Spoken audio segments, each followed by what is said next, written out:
Hello everyone, आइए आज हम लोग पढ़ने वाले हैं क्लास 9 का इंग्लिश चैप्टर है आपका 3 प्रोज वर्जन। जो कि आपका बुक है वो है बिहाइव। तो उसका चैप्टर 3 आज हम लोग पढ़ने वाले हैं। चैप्टर का टाइटल आपको पता है, चैप्टर का टाइटल है द लिटिल गर्ल। तो इस चैप्टर में जो भी मीनिंग है, वर्ड मीनिंग, उसको सबसे पहले हम लोग देखने वाले हैं। तो आइए सबसे पहले वर्ड मीनिंग देख लेते हैं, उसके बाद हम लोग चैप्टर पे आएंगे। तो सबसे पहले वर्ड मीनिंग देखिए यहाँ, a figure to be feared मतलब एक व्यक्ति जिसे डरा जाए। आगे आपका स्लिप डाउन, स्लिप डाउन मतलब फिसल जाना। इसके बाद है गिवन इट अप मतलब छोड़ देना, किसी भी चीज़ को जैसे कर रहे हैं उसको छोड़ देते हैं तो उसको कहते हैं गिव अप करना। तो वही है। उसके बाद रेस्ट, रेस्ट मतलब होता है दुखी। जिस तरह से एक खुश इंसान होता है और दूसरा होता है जिसके पास समस्या ही है तो वो तो दुखी होगा ना, तो उसको रेस्ट बोलते हैं। उसके बाद है आपका on the brink of suicide मतलब जो आत्महत्या करने करने पे रहता है उसको बोलते हैं on the brink of suicide मतलब जो अब करने ही वाला होता है। आगे आपका लेबोरियसली, लेबोरियसली मतलब काफ़ी परिश्रम से, काफ़ी मेहनत से। आगे है वांडर्ड इनटू मतलब कहीं पर अचानक से चले जाना, सौभाग्य से चले जाना। आगे है स्क्रैप्स, स्क्रैप्स मतलब जो कटछट के जो कपड़े होते हैं, कटे छटे छोटे कटे फटे, उसके बाद या फिर कागज़ का टुकड़ा है वो सब। उसके बाद ह्यू एंड क्राई किसी मुद्दे का सार्वजनिक प्रबल विरोध। जिस तरह से मान लीजिए कोई संसद में बिल आ गया तो उसका हम लोग विरोध करते हैं, पूरी जगह जगह देश में विरोध होने लगता है। तो उस तरह से ये जो विरोध होता है उसको बोलते हैं हम ह्यू एंड क्राई। आगे है टैग, टैग एक तरह का बच्चा जब खेलते हैं, बच्चे लोग खेलते हैं हाथ से हाथ पकड़ के तो उसको एक बोलते हैं टैग। आगे है नाइटमेयर, नाइटमेयर मतलब डरावना सपना। उसके बाद है टगडअप, टगडअप मतलब बिछावन में लिपट जाना।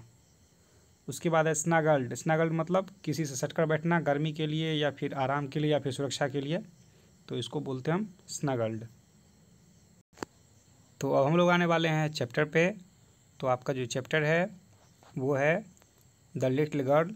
तो चैप्टर चूँकि बहुत बड़ा है तो इसके लिए मैंने यहाँ पे समरी आपको इसका समरी दे दिया है, और समरी से आपको दिक्कत नहीं होगी, आप आराम से उसको समझ सकते हैं और चैप्टर आप भली भांति पढ़ सकते हैं। तो समरी में यहाँ देखिए, कह रहा है in the story there was little girl named Kezia.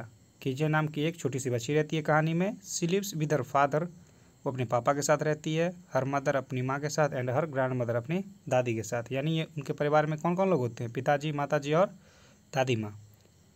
Wait, सबसे पहले मैं आपको बता दूं कि ये जो कहानी है उसमें एक छोटी बच्ची की कहानी है, और इसकी जो राइटर है वो है कैथरीन मैन्सफील्ड। वो इसमें वो दिखाना चाह रही है कि ये जो कहानी है उसके मार्फत से वो बताना चाह रही है कि एक बच्चा या एक लड़की, लड़की को बच्चे का यहाँ रूप दिया गया है, वो अपने पापा के बारे में क्या सोचती है या फिर अपने परिवार के लोगों के बारे में क्या सोचती है। जब वो छोटी होती है तो उसे लगता है कि उसके पेरेंट्स यानी माता पिता काफ़ी टफ हैं, उनके साथ हमेशा गलत करते हैं। लेकिन जब वो जैसे जैसे बड़ी होती है तो उसे समझ में आ जाता है कि पिताजी जो भी करते हैं हमारे भलाई के लिए करते हैं, माताजी जो करती है हमारी भलाई के लिए करती है। भले ही आपको बचपन में डांट फटकार मिलेगी, सबके साथ ऐसा होता है, तो वही इस कहानी में वो दर्शाते हैं। और बाद में पता जब चलता है तो वो समझ जाती है कि नहीं, पिताजी या माताजी जो कर रही थी वो बिल्कुल सही था। तो आइए शुरू करते हैं। तो वो अपने परिवार में माँ, पिताजी और दादी जी के साथ रहती थी। Also she was afraid of his father and tries to avoid him all the time. वो हमेशा अपने पिताजी से डरी रहती थी और बार बार उससे बचना चाहती थी। Moreover she feels comforted on seeing his father living for office. और इसके अतिरिक्त जब वो अपने पिताजी को देखती है जाते हुए ऑफिस के लिए तो वो बहुत खुश होती है, क्योंकि वो अपने पापा से डर रही होती है। She was so afraid of her father that she mumbles in front of him as he appeared to her as rude, critical and harsh. और वो अपने सामने भी पापा के फुसफुसा के बात करती है, क्योंकि वो बहुत ही रूड, क्रिटिकल और हार्श उसके साथ व्यवहार करते थे। रूड मतलब बहुत ही घृणित स्वभाव से, बहुत ही बेरुखेपन से। Further her grand mother sought her to understand her parents better. That's why she would encourage her to go to the drawing room to chat with her parents. और उसकी दादी उसे समझाती है कि उसके पिताजी अच्छे हैं, वो अच्छे कर रहे हैं, जो कर रहे हैं वो बुरे नहीं हैं। और उससे बात करने के लिए उसको, अपने माता पिताजी से बात करने के लिए उसको वो आगे बढ़ाने को बोलती है, जाने के लिए बोलती है ड्राइंग रूम में, ताकि वो उससे बात करे, समझे उसको वो। Then again she finds them cold towards her. और तब वो जब जाती है तो उसे लगता है कि नहीं, उसके तो माता पिता उससे बात नहीं करना चाहते हैं। बहुत बुरे हैं वो। So one day her grand mother suggested Kezia prepare a pin question for her father's birthday. इसलिए उसकी दादी एक सुझाव देती है, कहती है कि तुम अपने पापा के जन्मदिन पे एक कसन बनाओ, यानी गद्दा बनाओ पिन का लेकर के, जिससे कि वो खुश होंगे। Consequently Kezia stitches the 3 sides of A pin कसन केसिंग। और क्या होता है, इसके कारण वो क्या करती है, वो पिन कसन जो होता है वो अपना बनाती है सील करके। बट आफ्टर डेट, जब लेकिन उसके बाद she needs to stuff the cushion with something, लेकिन उसमें कुछ भरने के लिए उसे चाहिए होता है। That's why she goes to her mother's room 6 number the bed table.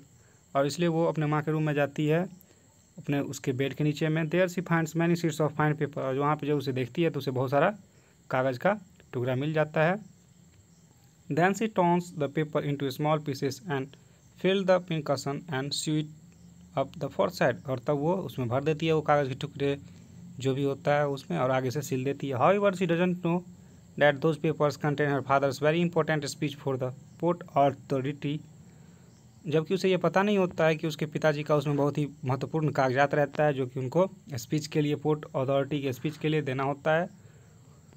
Although she accepted her mistake and tries to explain the reason why she does it. लेकिन फिर भी वो अपने पापा को समझाती है, समझाने के लिए वो प्रयास करती है कि वो उसमें मेरी गलती है, लेकिन मैंने किसी और कारण से वो किया था, लेकिन वो समझाने में व्यर्थ रहती है। But her father was too angry to listen to her reason and punished her with ruler on her palm. लेकिन उसके पिताजी इतने गुस्से में होते हैं कि उसको वो सुनते ही नहीं हैं और ऊपर से रूलर से पीटते हैं उसे।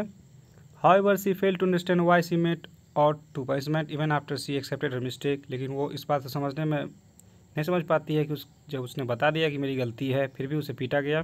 टेबली she said what did God make of father of. और वो डर के कहती है कि क्या पापा लोग ऐसे ही होते। Most importantly one evening she saw mister McDonald's playing with her 5 children laughing and enjoying with them. और जब एक शाम में देखती है कि एक मिस्टर मैकडोनाल्ड होते हैं जो कि अपने 5 बच्चों के साथ हंसते हुए मज़े कर रहे होते हैं। This event influenced Kezia that all the fathers are not similar she concluded. उसे देख के ऐसा लगता है कि नहीं, सभी पिताजी एक जैसे नहीं होते हैं। That some father is caring and loving like Mr McDonald's and some are harsh like her father. जबकि कुछ पिताजी रख रखाव करते हैं, यानी केयरिंग होते हैं, देखरेख करने वाले होते हैं और प्यार करने वाले होते हैं। Mr McDonald and some are harsh like her father. जबकि कुछ बुरे होते हैं जो कि उसके पिताजी जैसे होते हैं। However her attitude towards her father change. लेकिन उसके पिताजी के प्रति उसका व्यवहार बदल गया। Someday her mother needs to be hospitalised and her grandmother goes with her. एक समय ऐसा आता है जब उसकी माँ को हॉस्पिटल में जाना पड़ता है, भर्ती होना पड़ता है, उसकी दादी माँ भी उसके साथ चली जाती है। So Kezia was alone in the house with the cook. और इसलिए वो अपने घर में एक रसोइये के साथ रह जाती है। The day went fine. दिन तो आराम से चला जाता है। But the night was different issue. लेकिन रात में उसे बहुत डर होता है। In the middle of the night she woke up of hearing screaming and weeping as she had a terrible nightmare. वो रात में उठती है क्योंकि वो उसने एक बहुत भयानक सपना देखा होता है, रोने लगती है वो। When Kezia opened her eyes. जब वो अपनी आंखें खोलती है Kezia, she saw her father right next to her. तो अपने पापा को अपने समय भी देखती है। Her father carried her to his bedroom. उसके पिताजी उसे अपने कमरे में ले जाते हैं। And made her comfortable and warm on his bed. और उससे ज़्यादा आराम समझ आता है, आराम लगता है उसे, गर्म उसे महसूस होता है वहाँ पर। Further her father told her to rub her feet with his legs. और उसके बाद उसके पिताजी उसे बोलते हैं कि उसके अपने पाँव को उसके पिताजी के पाँव से रगड़ने के लिए। एंड सेट देम ऑन, जिससे कि उसे गर्मी लगे।